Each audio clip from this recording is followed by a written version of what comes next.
भूलना नहीं है। इमरत बूंदा प्रेम फुहारा, हृदय होद भरी दे, सुख की लहरा हंसा झूले, तो मेरा सतगुरु रीजे। सदगुरु कब रिश्ते हैं, सदगुरु कैसे रिश्ते हैं? इमरत बूंदा प्रेम फुहारा, ये राम राम भजन जब करते हैं, जब इसे प्रेम से हम रटन करते हैं तो अंदर में मीठा मीठा रस आता है, और वो इमरत के समान है। इमरत सीर उर्स सु उतरी, कंठ बीच किया पसारा, सांसों सांस राम धुन लागी, आ देखो पतियारा। सांसों सांस में राम नाम की ध्वनि को लगाओ और देखो ये बात सच है कि झूठ है। संतों ने जो कहा है वो 100% सच है। तो इसके लिए आपको भजन करना पड़ेगा। महाराज फरमाते हैं,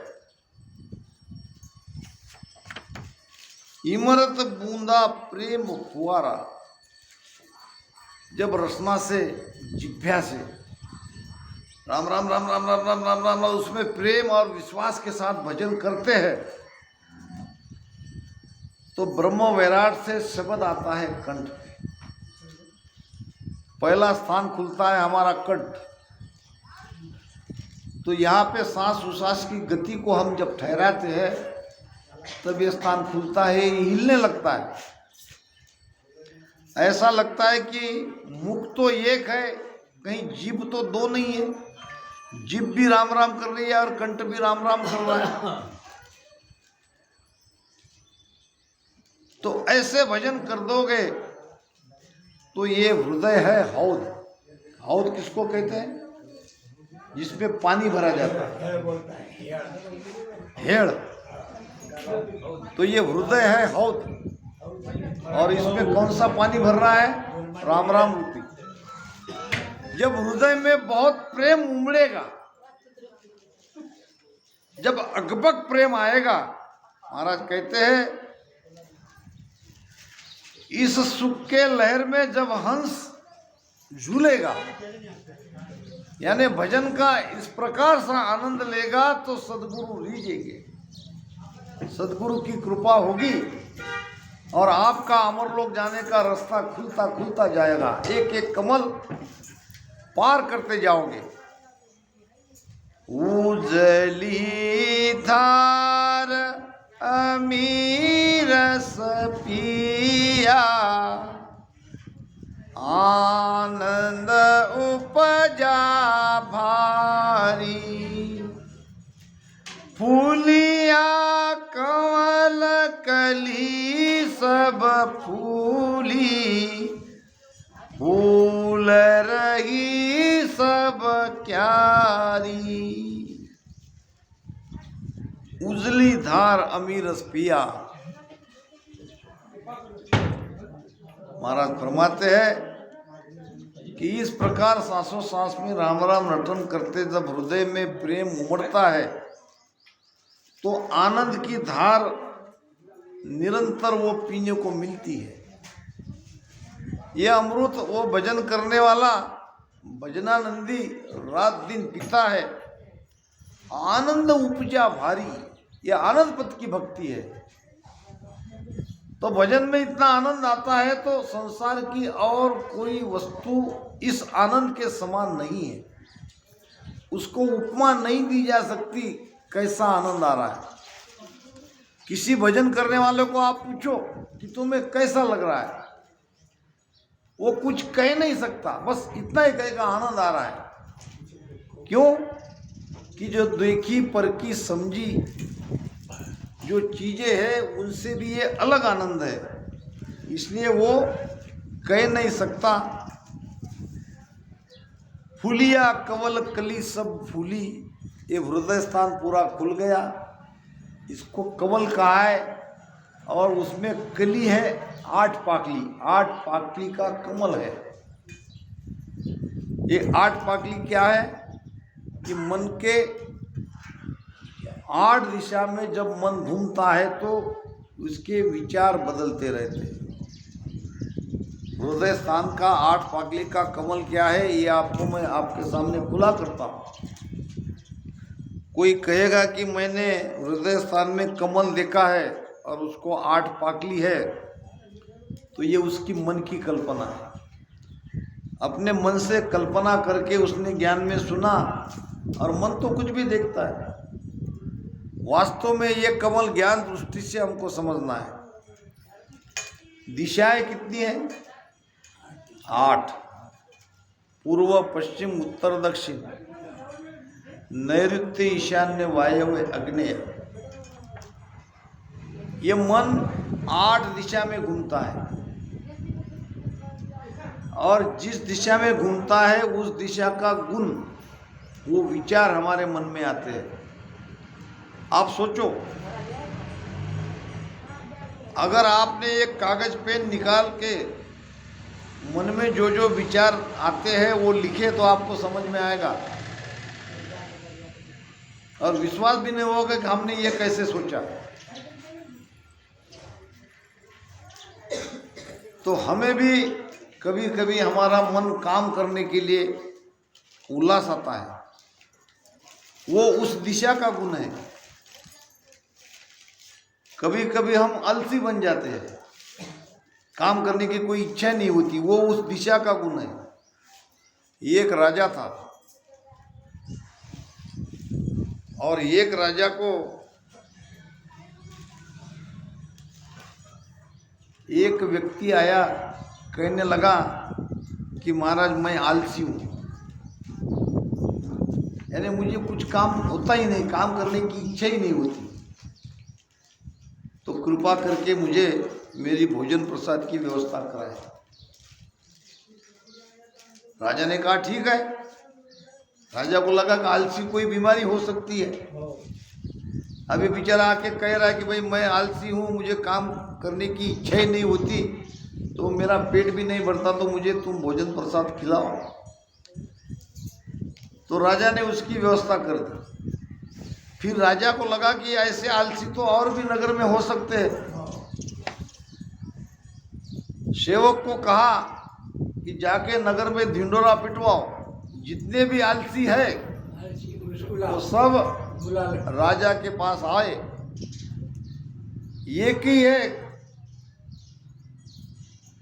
और एक ही है कि कुछ काम करने की जरूरत नहीं है। कुछ करना, अगर करने की इच्छा हो तो तुरंत उसको भगा दिया जाएगा, कुछ करना ही नहीं है।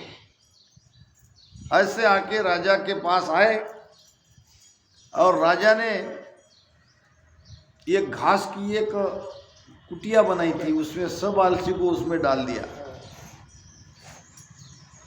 अब बिना काम किए अगर खाने पीने को मिलता है तो कौन नहीं आएगा? रोज दो चार आते गए, कौन हो? भाई हम आलसी है, हर चलो चलो आओ, आपका सबका स्वागत है, सब आलसी का स्वागत है। प्रधान जी कहने लगे महाराज जगह कम पड़ रही है और नया बनाओ। एक भी आलसी भूखा नहीं रहना चाहिए, जितने हैं सबको बुलाओ। अब ऐसे 2-4 कुटिया बन गई और उसमें आलसी रहने लगे, करना कुछ नहीं है, दोनों टाइम भोजन, चाय, नाश्ता, मौज मस्ती, सोना, और करना कुछ नहीं है। अब इधर राजा के तिजोरी का धन खर्चा हो रहा है, कम हो रहा है। एक दिन कहा खजीनदार ने, महाराज बहुत कम धन बचा है, अब ये आलसियों को हम ज़्यादा दिन पाल पोस नहीं सकते, कुछ न कुछ उपाय करो। राजा ने कहा उपाय क्या किया जाए? नहीं तो धन कहाँ से मिले उसकी व्यवस्था करो। राजा ने प्रधान को कहा प्रधान ये समस्या, इसका हल करो। ये खजीनदार कह रहा है पैसा नहीं, और कैसे आलसी को पालेंगे? प्रधान जी से तो पहले से ही शक था कि इतने आलसी नगर में नहीं हो सकते, कोई न कोई उपाय करना चाहिए।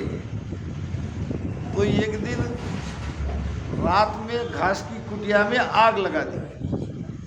अब आग लगाती है, सारे भाग गए, कौन रहेगा आग में? फिर भी दो थे, दोनों पड़े थे। एक कहता था दूसरे को, भाई मुझे बीड़ी पीने की तलब आई है, कहीं से मेरे लिए आग की व्यवस्था करो। तो दूसरा कहता है थोड़ी देर रुको, आग लगी है, वो अपने आप आ जाएगी, उससे तुम बीड़ी पी लेना। अब ये सुना प्रधान जी ने, राजा के पास गया, ये है आलसी, ये दो पक्के आलसी है, बाकी तो सब भाग गए, लगे तो इनकी खाने पीने की व्यवस्था करो, इनके जैसा आलसी कोई दूसरा नहीं है। तो हम जब आलसी होते हैं तो इसका कारण है हमारा मन उस दिशा में है, कभी उल्लास तो कभी प्रेम, तो कभी मृत्यु की भी इच्छा आ जाती है मन में, रहना नहीं चाहिए, वो उस दिशा में मन जाता है, कुछ समय तक ये विचार रहते हैं। तो जब भजन करने वाले के सारे विचार सम हो जाएंगे तब ये 8 पाकलियाँ खुल जाएगी, ये हृदय स्थान पूरा खुल जाएगा।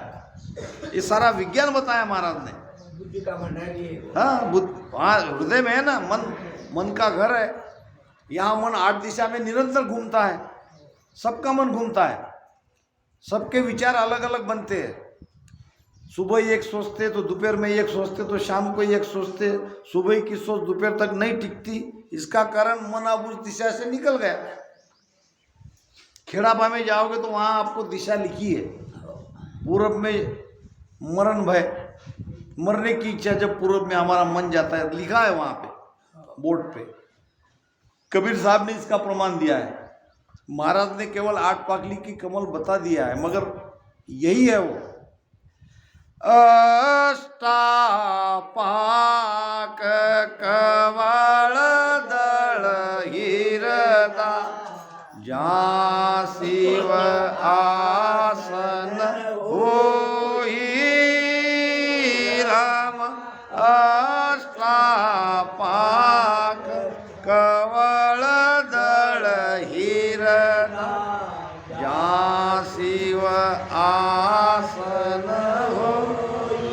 मन सो भूत सुद सो सुरता, मन सो भूत सुद सो सुरता इणही कागर योही होगी गन में भवर गुंजाना में। 8 पाकली का कमल क्या है यहाँ पे अभी समझाया गया। तो हृदय स्थान में जब प्रेम से ये हृदय भर जाता है तो मन के सारे विचार, जो भिन्न भिन्न विचार आते हैं अलग अलग दिशाओं में जाने पर, ये सब खत्म होते हैं। तब ये कमल खुलता है, तभी इसकी पाकलियाँ भी सारी खुल जाती है और ध्यान नीचे आने लगता है। धस क्या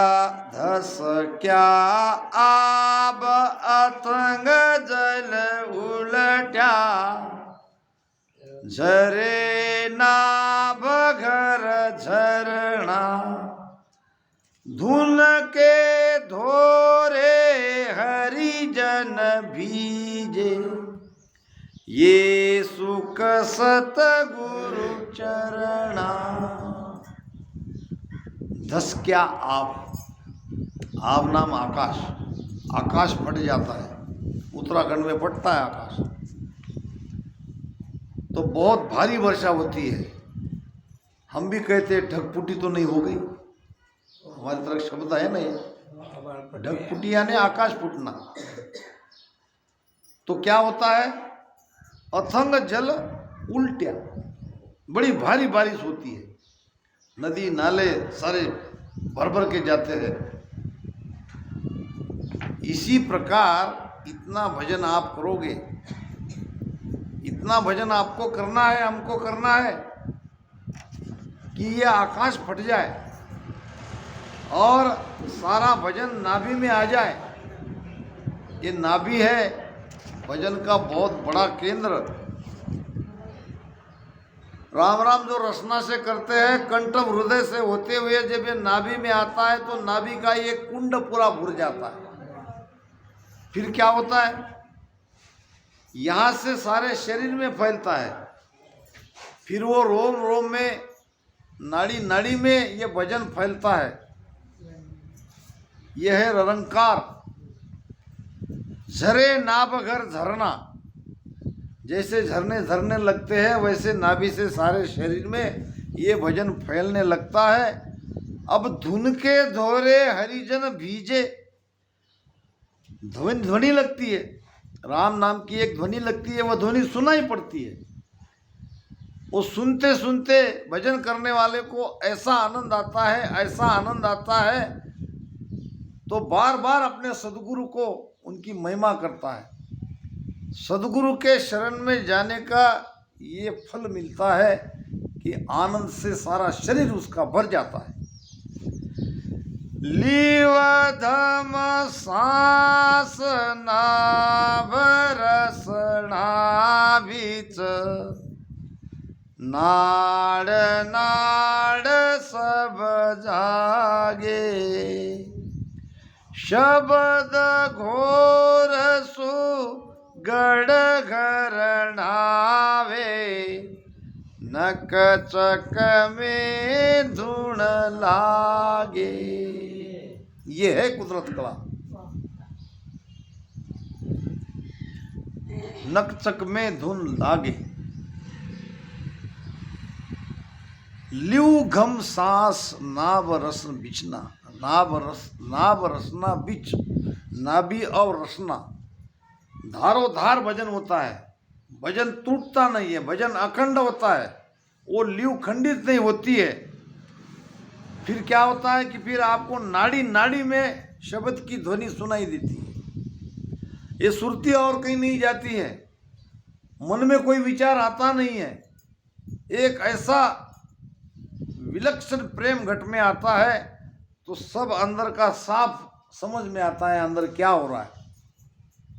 इसलिए मैं हमेशा कहता हूं, जब तुम भजन करते हो तो आपको पता चलना चाहिए कहाँ क्या हो रहा है। शब्द घोर सु गढ़ घरनावे, एक गढ़ है ऊपर का माथा, जैसे नाड़ियां सारे शरीर में फैली है वैसे माथे तक भी गई है। तो इन नाड़ियों से ऊपर भी ध्वनि सुनाई देती है, नीचे भी सुनाई देती है, सारे शरीर में देती है।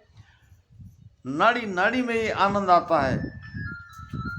महाराज कहते हैं, द्वादश कवला दरसे मोने, 14 चमके बीज, राम राम 14 चमके बीज, रोम रोम में दीपक जुड़िया, रोम रोम में दीपक जुड़िया, ऐसी कुदरत चीज, ऐसी कुदरत चीज, सतगुरु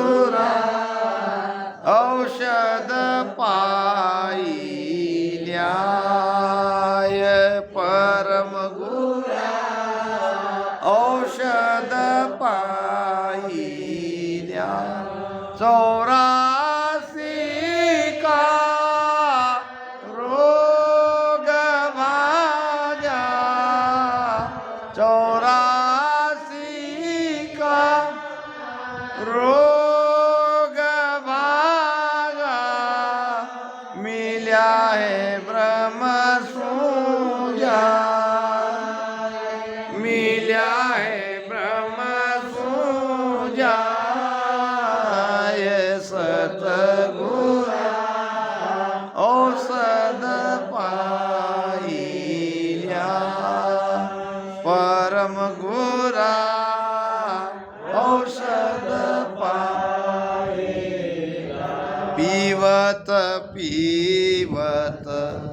मनवो मेरो रयो दीवानो राम राम रयो दीवानो दीन लोक मुख आगे दरसे दीन लोक मुख आगे दरसे जो अंजलि जल जो अंजलि जल जो सतगुरा औषध पाई जाय परम गुरा औषध पाई जाय। पीवत पीवत मनवो मेरो, ये मन दीवाना हो गया। दीवाना किसको कहते हैं? पागल हो गया। मन को कुछ समझ में नहीं आ रहा, क्या करे क्या नहीं करे, ये क्या हो रहा है। कभी धूसता है, कभी डरता है, कभी दीवाना हो जाता है। कोई बात सुस्ती ही नहीं है, क्योंकि ये औषध बहुत गुणकारी है। पाई ल्याय, पाई यानी पिलाई। हम पीने वाले नहीं थे, हमने तो मुंह ऐसे किया था, चालू नहीं सुनते ना। यानी औषध पीने को तैयार नहीं थे, मगर ऐसी कृपा गुरु महाराज की हो गई। जैसे माता कड़वी दवाई बच्चों को असर करती है, मगर बच्चा कड़वी दवाई नहीं पीता। क्या कहती है?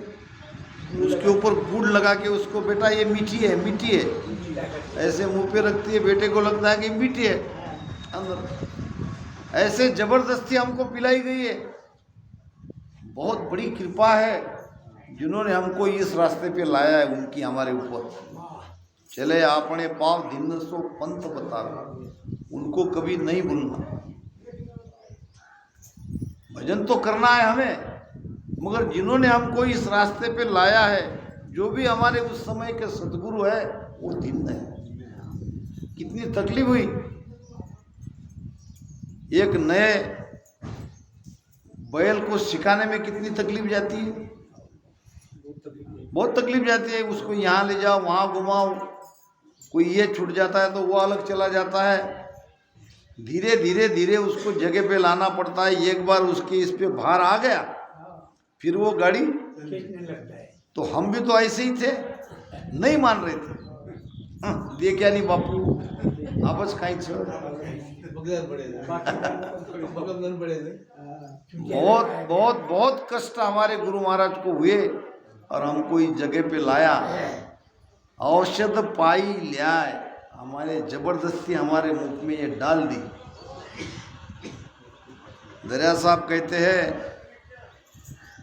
संतो एक अचंबा दीठा, संतो एक अचंबा दीठा, कड़वा नीम कहे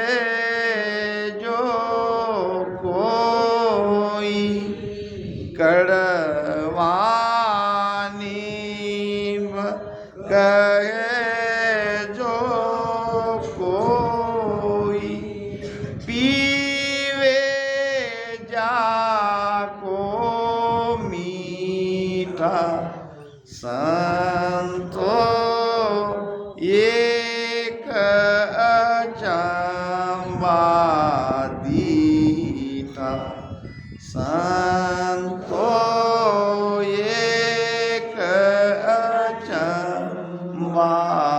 दीठा। अचंबित करने वाली बात है दरिया साहब ने बताई। गिने चुने ही यहाँ तक आते हैं, सारी दुनिया ज्ञान सुनती है, देखती है, जाती है, क्यों? उनको ये कड़वा लगता है, और वो कड़वी दवाई हमें मीठी लगती है। वो सत्संग में आते नहीं, हम सत्संग के सिवाय रहते नहीं। काही सर तुम्हारे रोज रोज नेहमी संगत उज मीठी लिख रही, उल्टा कूदा बांद्रा दयाराम जी महाराज कहते थे। किसी एक रामचंद्र को कहा कि भाई चलो ना सत्संग में, नाम नहीं लूंगा मैं, तो दयाराम जी महाराज को वो कहता कि क्या है संगत में उल्टा कूदा बांद्रा, उल्टा कुदरा बांधा, कितनी बार सुनेंगे उल्टा कूदा बांद्रा। यानी वो दृष्टांत था, उल्टा कूदा बांद्रा दिया वृक्ष पर डोल, तारे अकल के कारणे मैं बैठा बैठा रोए, तारे शरीर को महात्मा मुझे न मिलना कभी कोई। तो बार बार वो दृष्टांत आता था, तो वही तो महाराज कहते कि ये कड़वा है, मगर हमको तो ये मीठा लग रहा है, हम तो इसके बगैर रह नहीं सकते। बीमारी बढ़ रही। तो कितनी अचंभित करने वाली बात है। संसार इसको कड़वा समझ के दूर दूर भाग रहा है, और वो कड़वी दवाएं हमारे लिए मीठी लग रही है। ये अचंभित करने वाली बात है, और ये सब होता है शब्द के प्रताप से। बिना शब्द जाके ये होना संभव नहीं है। तो महाराज कहते हैं, शब्द घोर सु गढ़ घरणावे नक चकबे, धुन गाजे नक से चक तक। ये धुन गर्जना होती है, वो सुनाई देती है। के सुख राम समझ रे प्राणी, सत कला जागे, अखंड घट में हुओ उजियालो, नक चक में धुन लागे। घट में उजाला होना यानी क्या होना? जैसे बाहर उजाला है, ऐसा उजाला होता क्या? नहीं, ऐसा उजाला होता है, ये आगे होता है, 10वां द्वार बाहर निकलने के बाद। मगर घट का उजाला यानी क्या? उजाला यानी प्रकाश, उजाला यानी, अब घट में तो अंधकार ही अंधकार भरा था, हमारे घट में अंधकार ही अंधकार भरा था। अब वहाँ का अंधकार मिट गया, यानी वहाँ जो अज्ञान था, अज्ञान ही अंधकार ही है। अब भीतर में हमको ज्ञान होने लगा, यानी ये प्रकाश हमारे अंदर होने लगा, भीतर का अज्ञान मिट गया। अब भजन करो ये कहने की जरूरत नहीं रही, क्योंकि भीतर में हमको वो ज्ञान होता है कि भजन करने से कितना आनंद आता है। तो ये हमारा अज्ञान मिट गया। के सुख राम समझ रे प्राणी, सत्य कला जा जागे, अखंड घट में हुओ उजियालो, नक चकबे धुन गाजे। तो ये ध्वनि को सुनो, नक से चक तक शब्द की ध्वनि सुनाई पड़ती है। महाराज कहते कि पीवत पीवत मनवो मेरो भयो दीवानो होय, 3 लोक मुख आगे दर्शे जू अंजलि जल जोय। क्या दिखता है उसको? इसको कहते हैं अंजुलि।